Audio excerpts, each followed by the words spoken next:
Hello नमस्कार और आप सभी का स्वागत है मेरे चैनल कोडसे में। और जैसे कि आज रक्षाबंधन है तो आज मैं जो भी बात करूंगा कोड के कुछ ऐसे वाक़ये हैं या किस्से हैं जो रक्षाबंधन से जुड़े हुए हैं।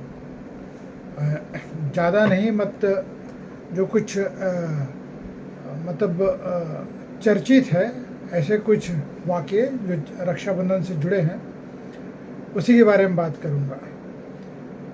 तो एक ये वाक़या है, हालांकि ये मध्य प्रदेश से हाई कोर्ट से मसला सुप्रीम कोर्ट तक गया था। मध्य प्रदेश हाई कोर्ट के एक जज है जो हाल ही में अभी भारतीय जनता पार्टी उन्होंने ज्वाइन की है, जस्टिस आर्या। उन्होंने एक मॉलेस्टेशन केस में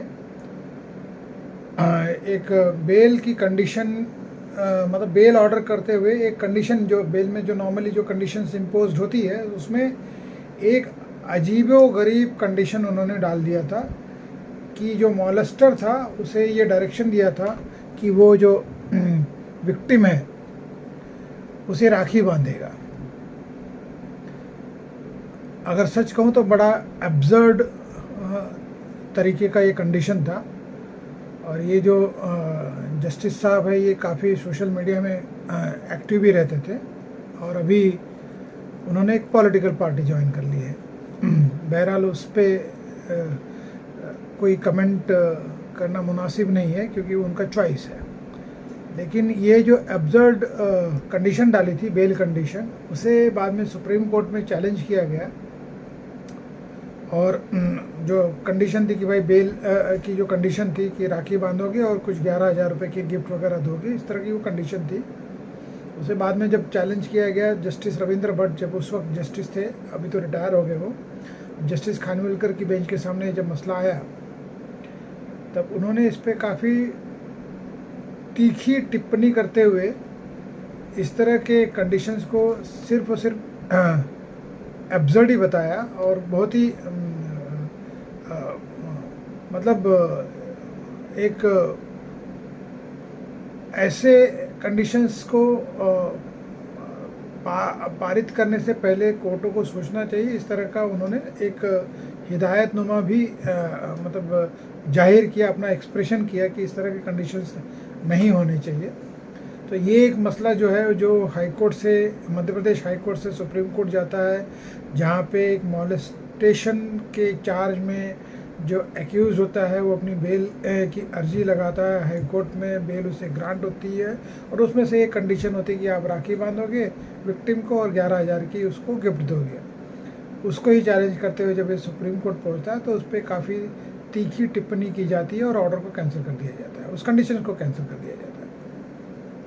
तो justice Ravindra Bhatt also suggested judges to write progressive judgment by using the word very carefully and avoiding any type of gender stereotyping or any patriarchal notions attached for a fair trial. He also directed the future generation advocate and judges shall be taught to be gender sensitized to avoid any similar situation.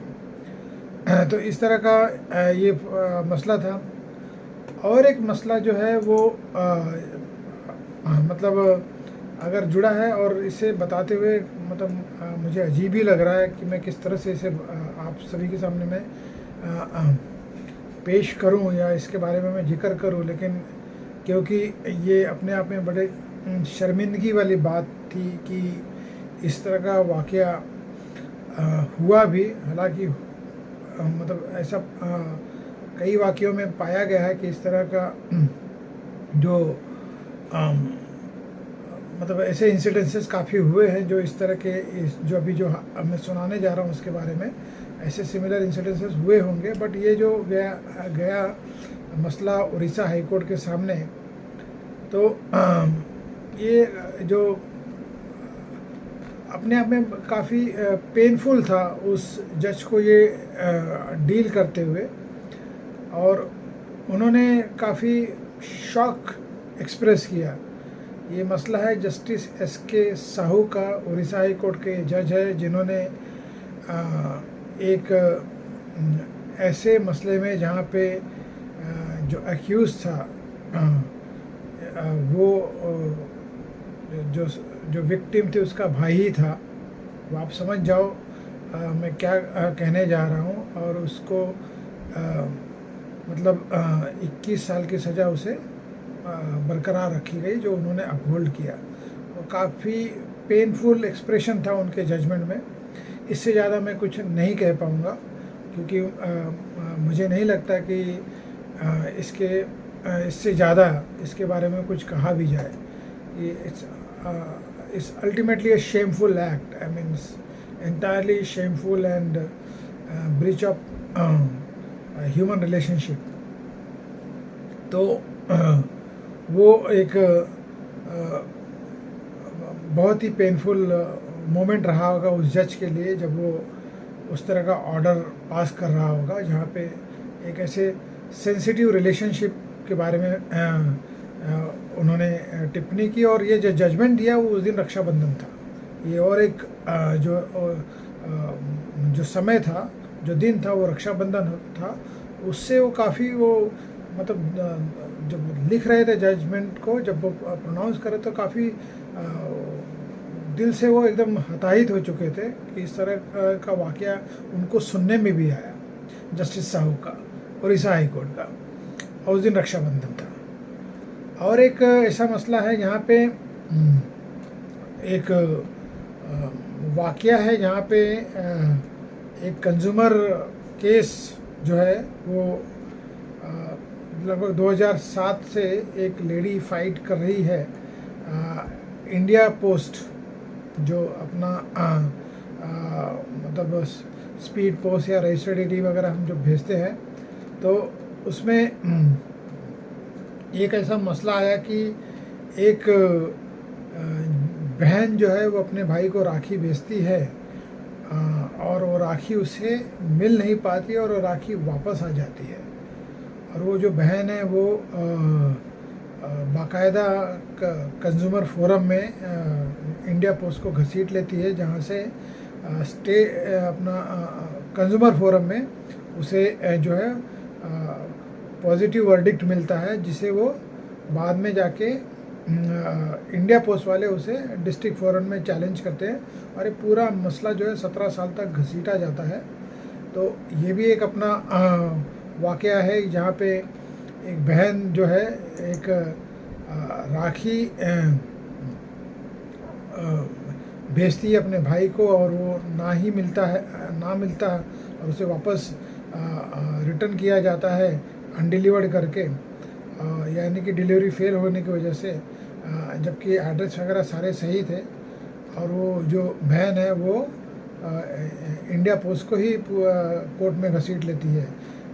और ये जो बहन है, जो lady है, वो गोरखपुर की थी, और जिसने भाई को जो पंजाब में थे उस वक्त उन्हें राखी भेजी थी। और इतना ही नहीं कि ये जो महिला है, जो उस भाई की बहन है, इन्होंने ये वाक़या जो है वो उत्तर प्रदेश के जो चीफ मिनिस्टर है, sitting chief minister Yogi Adityanath, इनका भी इंटरवेंशन इस वाक़ये में मांगा था। अब ये मसला अभी भी पेंडिंग है, जो सब्सिक्वेंट फोरम्स है, और ये टोटल 17 साल हो गए, 2007 का ये इंसिडेंस है। तो इसके बारे में भी मैं एक शॉकिंग एक्सप्रेशन तो दे ही सकता हूँ कि एक मसला जहाँ पे नेग्लिजेंसी का केस है कंज्यूमर फोरम के पास, एक वर्डिक्ट आती है फर्स्ट फोरम पे, और फिर बाद में उसे चैलेंज किया जाता है, और 17 साल हो गए उस लिटिगेशन को कंटिन्यू रखते हुए अभी भी वो पेंडिंग है। और मसला एक छोटा सा था, राखी डिलीवरी का। एक बहन अपने भाई को राखी भेजती है, जो इंडिया पोस्ट से चूक हो जाती है, और वो वापस आ जाती है उस बहन के पास। तो पेंडेंसी भी सोचो कंज्यूमर फोरम की। अगर मैं कंज्यूमर फोरम की बात करूं तो सेटिस्फैक्ट्री एक्सप्रेशन नहीं दे पाऊँगा, सेटिस्फैक्ट्री ओपिनियन भी नहीं दे पाऊँगा। जो भी कंज्यूमर फोरम्स है डिस्ट्रिक्ट से लेकर स्टेट, उसमें बड़ा गंभीर मामला है और पता नहीं क्यों कि उसे जिस तरह का इंफ्रास्ट्रक्चर प्रोवाइड होना चाहिए कंज्यूमर फोरम्स को, इंफ्रास्ट्रक्चर मतलब पूरे तरीके से इंफ्रास्ट्रक्चर, ह्यूमन इंफ्रास्ट्रक्चर जिसे मैन पावर कहते हैं, और डिजिटल इंफ्रास्ट्रक्चर और बाकी जो इंफ्रास्ट्रक्चर की ज़रूरत है वो बहुत ही शर्मनाक है। अगर मैं ये शब्द यूज़ करूँ तो उचित रहेगा, क्योंकि मेरे अपने 2 PIL सुप्रीम कोर्ट में पेंडिंग हैं इसी मसले को लेकर। एक तो बाद में सुमोटो में कन्वर्ट कर दिया गया और एक दूसरा PIL उसी मसले से है जहाँ पे एक कंज्यूमर फोरम के एम्प्लॉई से ही जुड़ा है, जहाँ पे टेक्निकल सपोर्ट स्टाफ्स जो है जो 10-10 साल 12-12 साल एम्प्लॉयमेंट में है और उनको कुछ ऐसी परिस्थितियों में अपॉइंट किया जाता है और उन्हें कंटिन्यूटी रखनी पड़ती है 10-10 साल 6-6 साल 12-12 साल, और वो कर भी रहे हैं, लेकिन उनको परमानेंट कैडर में अब्जॉर्प्शन नहीं मिल रहा है। कॉन्ट्ररी टू दिस की जो पॉलिसी है नेशनल ई गवर्नेंस की, जो बाकी हाई कोर्टों ने उसे अब्जॉर्ब भी की है और वो अपने अपने टेक्निकल सपोर्ट स्टाफ्स को बाकायदा परमानेंट कर रहे हैं। डिस्ट्रिक्ट कोर्ट भी कर रहा है, हाई कोर्ट्स भी कर रहे हैं, लेकिन जहाँ तक कंज्यूमर फोरम की बात है, यहाँ पे ये मसला जाके सेंट्रल गवर्नमेंट और ये जो एजेंसीज़ है, जो अपॉइंटिंग एजेंसीज़ है, मैं उसके बारे में ज़्यादा बात नहीं करूँगा कि मैटर सब जुडिस है, एडमिट हो चुका है सुप्रीम कोर्ट में। यहाँ पे ये मसला जो है वो पेचीदा बना हुआ है, जिसके तहत ये जो टेक्निकल सपोर्ट स्टाफ्स है उनको जो परमानेंट कैडर में ऑब्जर्व करना चाहिए वो भी कॉन्ट्रैक्चुअल अरेंजमेंट में ही चल रहे हैं। तो ये एक गंभीर मसला है। जहाँ तक इंफ्रास्ट्रक्चर की बात अगर करें, और हम उस दौर में बात कर रहे हैं जहाँ पे सुप्रीम कोर्ट से लेके हाई कोर्ट से लेके डिस्ट्रिक्ट कोर्ट से लेके गवर्नमेंट से लेके स्टेट गवर्नमेंट, सेंट्रल गवर्नमेंट, सारी गवर्नमेंट डिजिटलाइजेशन पे ज़्यादा एम्फेसिस कर रही हैं, और ये जो सारे टेक्निकल सपोर्ट स्टाफ्स हैं इनका की रोल है डिजिटलाइजेशन। ये सब जो है वो कंप्यूटराइजेशन, ई कोर्ट फैसिलिटी से ही जुड़े हुए लोग हैं, और फिर भी इनको परमानेंट नहीं किया गया है। जो भी वजह है वो मेरिट का इशू है, उस पर मैं नहीं जाऊँगा, क्योंकि मेरा अपना पिटीशन है जिसमें ढेर सारे मतलब 300-400 लोग पिटिशनर हैं उसमें। तो ये रहा मसला रक्षाबंधन से जुड़ा हुआ उन कोर्ट के फैसलों का, उन कोर्ट के वाक़यों का, हिस्सों का, जो मैं आपके सामने जिसे मैंने पेश किया। इसी को पेश करते हुए जब वो उत्तर प्रदेश से जुड़ा हुआ जो मसला, जो वो लेडी जो अपने भाई को राखी देती है, भेजती है और जो रिटर्न आ जाती है, वो कंज्यूमर फोरम में उसे चैलेंज करती है, वहाँ पे मैं थोड़ा सा एलॉबरेट कर गया कंज्यूमर फोरम की जो दुखती रग है कि उनको इंफ्रास्ट्रक्चर की किस लेवल पे ज़रूरत है और जो उन्हें नहीं मिल रही है, उसके बारे में मैंने एक थोड़ा सा ऐड ऑन डाला है। तो इसी के साथ ये वीडियो मैं आज का समाप्त करता हूँ। फिर मैं अगले वीडियो में मिलूँगा कुछ अगले ऐसे ही वाक़ियों से, किस्सों से, मसलों से, जो कोर्ट से और जजमेंट किसी न किसी पहलू पे जो होगा उससे बारे में मैं बात करूँगा। तब तक के लिए आप सभी को विदा। Thank you, have a nice day.